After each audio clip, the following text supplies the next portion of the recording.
Good morning, guys. So, this week we're really going to start focusing our writing on the genre of personal narrative. Now, a personal narrative is a story that tells something in your life. Think of a time, an event, an experience, or a special person, either a family member or somebody that you met. These events or experiences that you're choosing should be something that has strong emotion for you. So you're not going to write a story about how you had toast for breakfast. You're going to write something that has strong meaning for you. It should be a true story from your life, not something made up. The author is you, and the story is meant to help us learn more about you, the author. So it's told from your point of view. And you really want to include sensory details. These are details that help the reader see what you saw, hear what you heard, feel the same things, smell the same things, taste the same things. So you're going to use a lot of descriptive words in a personal narrative. The other day, last week, you had the brainstorming part where you had to have the 4 boxes and you wrote first, then, next, and last. That's just to give you a outline, a guideline. You're not just writing 4 sentences, but your story should have that part. What happened first? What happened next? Then, and then finally, how are you wrapping it up? Now think of a personal narrative kind of like a watermelon.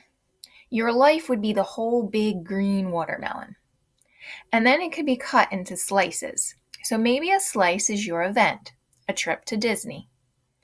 But you don't want to write about that whole slice. You want to zone in on one little seed about that trip. Maybe you'll tell me about how you rode a roller coaster, and that's what your story focuses on. Or maybe you'll tell me about one special dinner that you had while you were on vacation. That would be a watermelon seed. So in that slice about your trip to Disney, there's lots of different seeds that you could write about. I really want you to focus on one. The more you focus on something specific, the better your writing piece is. Don't make them too big. So I'm going to read you an example today. We're going to look through it. As I'm reading it to you, I want you to really try and pay attention for sensory words. Where are you hearing things that talk about smell or sound that help you feel like maybe you were there? And this is an excerpt called Owl Moon by Jane Yolen. It was late one winter night, long past my bedtime, when Pa and I went owling. There was no wind. The trees stood still as giant statues, and the moon was so bright the sky seemed to shine somewhere behind as a train whistle blew, long and low, like a sad, sad song. I could hear it through the woolen cap Pa had pulled down over my ears. A farm dog answered the train, and then a second dog joined in. They sang out, trains and dogs, for a real long time. When their voices faded away, it was as quiet as a dream. We walked on toward the woods, Pa and I. Our feet crunched over the crisp snow, and little gray footprints followed us. Pa made a long shadow, but mine was short and round. I had to run after him every now and then to keep up, and my short round shadow bumped after me. But I never called out, "If you go owling, you have to be quiet." That's what Pa always says. I had been waiting to go owling with Pa for a long, long time. We reached the line of pine trees, black and pointy against the sky, and Pa held up his hand. I stopped right where I was and waited. He looked up as if searching the stars, as if reading a map up there. The moon made his face into a silver mask. Then he called, "Hoo, hoo, hoo, hoo, hoo, hoo." The sound of the great horned owl. Hoo, hoo, hoo, hoo, hoo, hoo. Again he called out, and then again. After each call he was silent, and for a moment we both listened. But there was no answer. Pa shrugged, and I shrugged. I was not disappointed. My brothers all said sometimes there's an owl and sometimes there isn't. We walked on. I could feel the cold as if someone's icy hand was palmed down on my back, and my nose and the tops of my cheeks felt cold and hot at the same time, but I never said a word.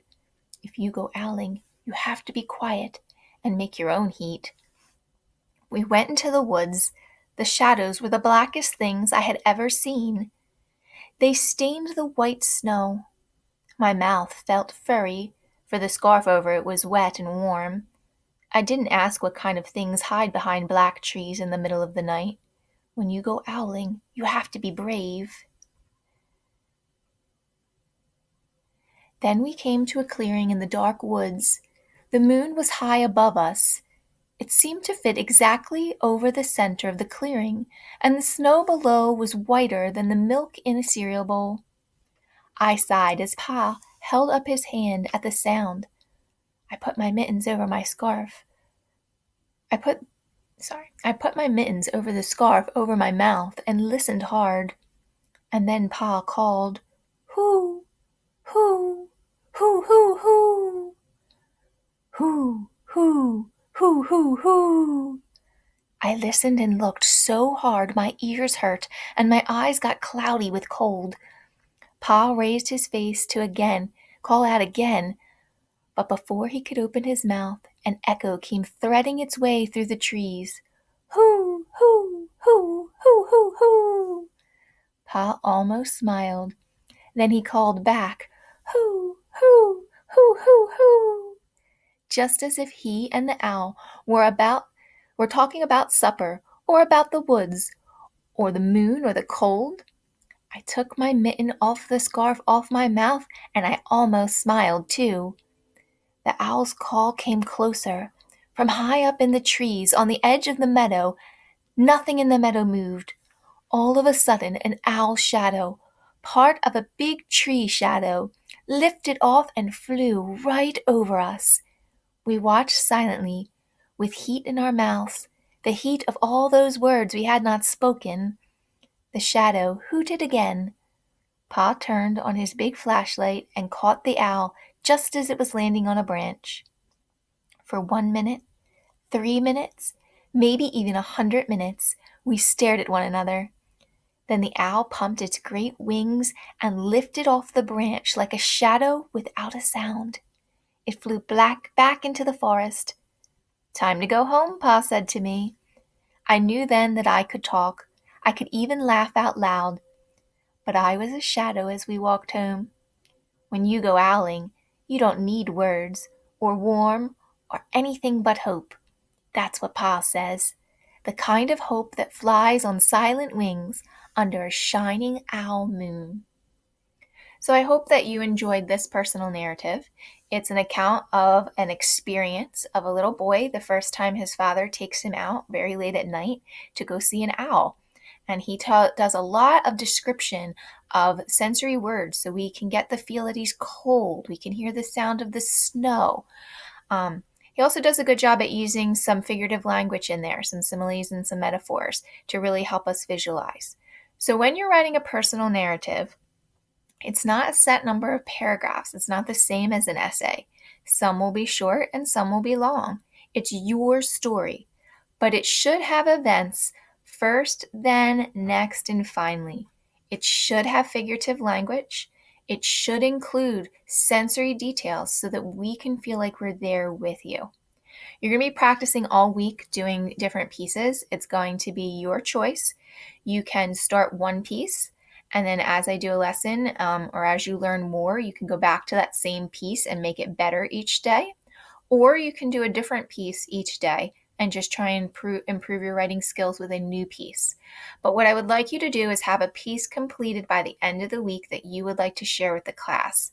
And then next Monday, I'm going to schedule some Zoom times. We'll probably do 2 so that we can fit into everyone's schedule. And I would like you to have your piece ready to read to the class. So you're going to come on and you're going to share one of the pieces that you have written. So keep that in mind as you're writing. Something that you want to share probably should be what you feel is your best piece. So you might want to go back and edit and revise and tweak that to make it your best piece. So today you're starting on your own personal narrative. It can be in your notebook or it can be in a Google Doc. If it's in a Google Doc, don't share it with me. just attach the Google Doc to this assignment, and then I'm able to see it. Okay? Have a great day, guys. Miss you.